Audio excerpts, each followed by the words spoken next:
जय दुर्गे खपर वाली, तेरे ही गुण गाए भारती। ओ मैया हम सब उतारे तेरी आरती।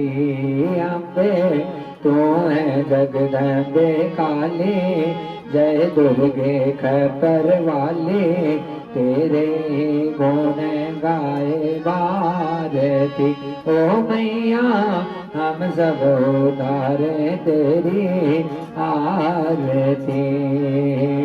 नहीं मांगते धन और दौलत, ना चांदी ना सोना माँ। नहीं मांगते धन और दौलत, ना चांदी ना सोना माँ। हम तो मांगे माँ तेरे मन में, हम तो मांगे माँ तेरे मन में, एक छोटा सा कोना सबके बिगड़े बनाने वाली, लाज बचाने वाली, सतियों के जैत को संवारती। ओ मैया हम सब उतारे तेरी आरती। ओ अम्बे तू है जगदम्बे काली, जय दुर्गे खपर वाली, तेरे ही गुण गाए भारती। ओ मैया हम सब उतारे तेरी आरती। माँ बेटे का है इस जग में बड़ा ही निर्मल नाता माँ। माँ बेटे का है इस जग में बड़ा ही निर्मल नाता माँ। पोत का बोध सुने वरना, बोध का बोध सुने वरना, माता सुनिन को माता सब पे करुणा बरसाने वाली, अमृत बरसाने वाली, सतियों के सहते को संवारती। दुखियों के दुखड़े निवारती। ओ मैया हम सब उतारे तेरी आरती। ओ अम्बे तू है जगदम्बे काली, जय दुर्गे खपर वाली, तेरे ही गुण गाए भारती। ओ मैया हम सब उतारे तेरी आरती। ओम देवो शांति अंतरिक्षम शांति पृथ्वी शांति राप शांति रोगदय है शांति बृहस्पति है शांति विश्वे देवाः शांति ब्रह्म शांति सर्वं शांति शांति शांति सामा शांति रेदिम ओम जगनेन जगमे जन्ति देवा स्थान्तरमानि विदुमान्यासन् तेनाकं महिमान ससन्ति पूर्वे साध्याः सन्ति देवम् हरि ओम राजाधिराजाय प्रसेशाय नमो विम्मः विश्वनाय कुर्मे समय कामाय काम कामाय विम्मः कामेश्वरो वैश्वर्णो ददातु कुबेराय वैश्वनाय महाराजाधिपतये नमः सेवन्ति कालकुलचन पटपाटलाब्धे पुण्यागजाति करविल साल पुष्पे बेल में प्रभावित तुलसी धन मंजूरे वे कंपोजा में जगदीश्वर में प्रसिद्ध है। न सुगंधि पुष्पानिता कालोपमानि च पुष्पांजलि मया दत्तो गृहणं परमेश्वर सुमन सुगंधि सुमन लेस्मन सुदृष्टि सुजान पुष्पांजलि अर्पण करो भगवान करो स्वीकार। ओंकारेश्वर मंत्र पुष्पांजलिं समर्पयामि। बोलो सदगुरुदेव भगवान की जय। यज्ञ पुरुष भगवान की जय। श्रीमद् देवी भागवत महापुराण की जय।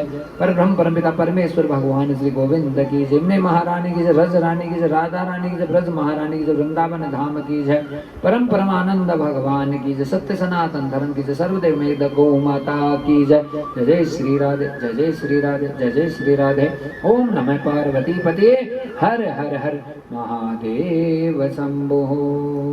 बोलो शंकर भगवान की।